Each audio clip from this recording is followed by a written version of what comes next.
देखिए, बंगाल ने जब जब देश के ऊपर एक बड़ा मैसेज दिया, हमेशा से देश की जो तानाशाही सरकार है उसके सामने बंगाल ने हमेशा कट्टर के साथ लड़ा है और हमेशा अपने आप को विजय घोषित किया है। तो एक उम्मीद बंगाल से है ताकि बंगाल से एक मैसेज पूरा देश को दिया जाए। हम लोग लगातार यहाँ पे सभाएं कर रहे हैं, लोगों के पास जाकर ये बताने की कोशिश कर रहे हैं कि 24 में हमें किस तरह से जो ये ताकतों को रोकना है, किस तरह से हम लोगों को एकजुट होकर आगे बढ़कर ये चुनाव में अपना योगदान देना है। तो उसी की रणनीति के तहत हम लोग सब लोगों से मिल रहे हैं, बातें रख रहे हैं और जहाँ तक हो रहा है उनको जागरूक कर रहे हैं। देखिए, हमेशा से ये हुआ है कि अंधेरा कितना भी हावी हो जाए, सूरज निकलने के बाद वो गायब होना ही है।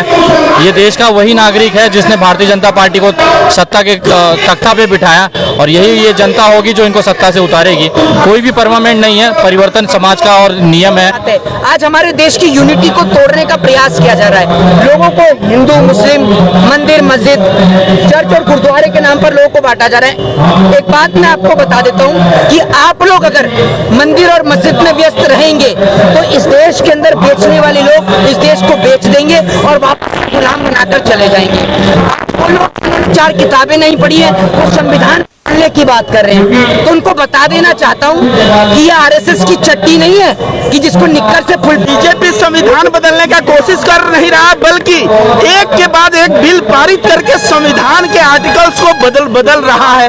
और ऐसे में अगर आप कहें कि आपको कैसे देखते हैं, तो मैं यही देखता हूं कि कहीं ना कहीं बीजेपी आरएसएस के एजेंडा पे चल रहा है। जो एक हिंदू राष्ट्र बनाने की उन लोगों की परिकल्पना थी, उस हिंदू राष्ट्र के तहत जब बाबा साहब अम्बेडकर ने संविधान दिया था तो इन लोगों का मन था कि मनुस्मृति भारत का संविधान हो और भारत में दलित भाइयों के साथ पक्षपात हो, मुसलमान, क्रिश्चियन, इन सबको बाहर निकाला जाए। इस तरह की जो इनकी मानसिकता है और मनुस्मृति को ये लोग संविधान बनाने का जो प्रयास में असफल हो गए। 2014 के बाद सत्ता में आने के बाद इन लोगों का प्रयास है कि कहीं ना कहीं संविधान को बदल के और जो है संविधान में समतावादी बातों को हटा के ऐसी चीजें डालना जो आरएसएस के शाखा में पढ़ाई जाती है। बिल्कुल, बंगाल जो है वह ऐसी धरती है जहां पे सुभाष चंद्र बोस और देखा जाए तो बहुत सारे महापुरुष पैदा हुए और आजादी की लड़ाई में बंगाल और पंजाब इन दोनों की बहुत बड़ी सहभागिता थी। और आज फिर से बंगाल में जो नफरतवादी विचारधारा है उसको कुचलने के लिए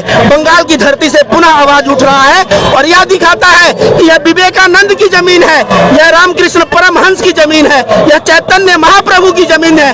क्या ये लोग मुसलमान थे?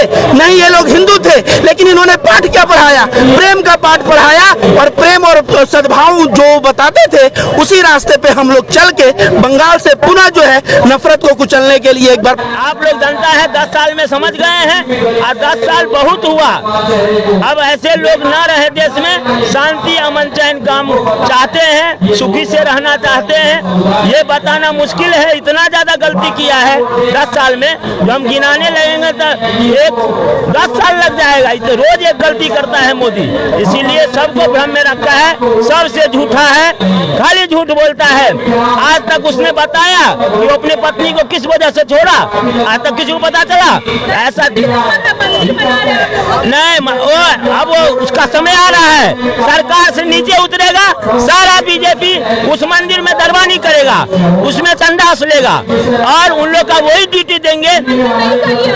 मंदिर क्यों चाहिए? मंदिर चाहकर जनता को मंदिर थोड़े चाहिए, पंडित पुजारी को मंदिर चाहिए। मंदिर हमको चाहिए मोदी नीचा उतर जाए, जो होगा देश सोच लेगा।